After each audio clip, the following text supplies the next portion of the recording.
Assalamualaikum. Aku nak kongsi kisah sepupu aku Mira.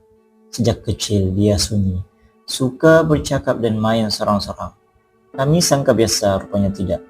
Tahun 2013, baru kami tahu keturunan kami ada belahan. Arwah moyang kami, orang Siam, pernah belah sesuatu untuk bertahan diri.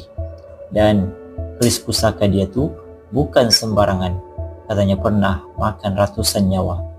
Tapi bila dia meninggal, belahan tu cari pewaris dan Mira jadi mangsa.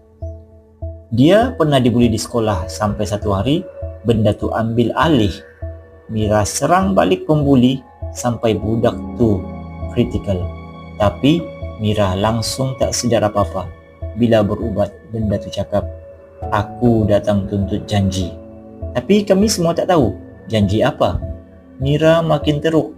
Kadang-kadang melekat di dinding, merangkak satu rumah, gelap sorang-sorang, makan sampai 3 kali ganda orang biasa.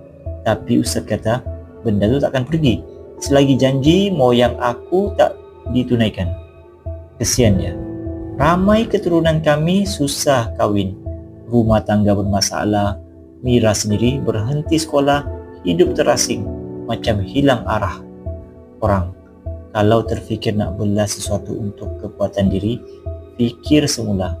Bila kita dah tak ada, keturunan kita yang akan menanggung akibatnya. Semoga Allah jauhkan kita semua dari jalan yang salah. Wallahu a'lam.